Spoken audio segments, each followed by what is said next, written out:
Recibo un cordial saludo de la Universidad Técnica Particular de Loja. Los saluda Diego García, profesor de la carrera de Administración Pública. Hoy les presentaré un breve informe de la economía ecuatoriana a junio de 2024. Ecuador enfrenta desafíos importantes en materia de economía y política. Existe una gran necesidad de generar políticas que fomenten el crecimiento económico y el empleo en nuestro país. Por ejemplo, observemos algunos datos de la economía ecuatoriana. El crecimiento de la economía ecuatoriana en el año 2023 fue del 2,4%. Y según las previsiones del Banco Central del Ecuador, se estima que para 2024 un crecimiento del 1%, mientras que organismos internacionales como el FMI consideran que Ecuador crecerá incluso a un ritmo menor. Esto ubicaría a Ecuador como el país que menos crece en la región. Si observamos las previsiones a futuro, incluso podríamos llegar a hablar sobre un estancamiento de la economía ecuatoriana. Si analizamos las cifras del empleo en el Ecuador, observamos que a primer trimestre de 2024 no se evidencia mejora respecto al primer trimestre de 2023, ya que el 61% de la población económicamente activa se encuentra en empleo no adecuado, lo que se considera como un empleo precario. Además, el 4% de la población se encuentra en desempleo. Si observamos los indicadores de inversión extranjera directa, podemos observar que el año 2023 se cerró con uno de los montos más bajos en los últimos años. Entonces el gobierno acá debe trabajar en generar muchos ingresos de capitales que permitan reactivar la economía en el país. Así también, la inflación anual a mayo de 2024 se ubicó en el 2,5%, evidenciando un crecimiento de 0,56 puntos porcentuales respecto de la inflación anual de mayo de 2023.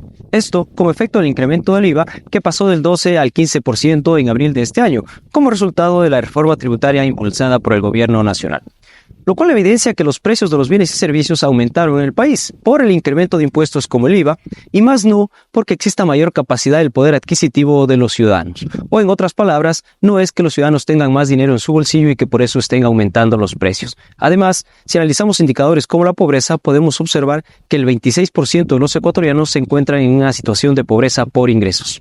Ahora bien, el gobierno ha ejecutado medidas económicas que deberán evaluarse al mediano y largo plazo para verificar su efectividad.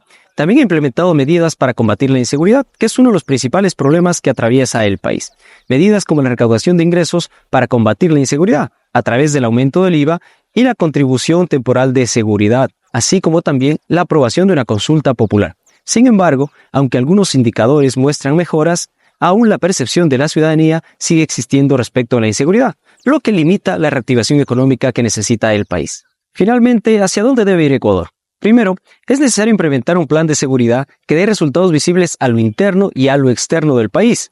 Entre otras medidas económicas, es necesario fomentar la inversión extranjera y el acceso al crédito para las empresas nacionales, para que los recursos económicos reactiven la economía ecuatoriana y generen empleo.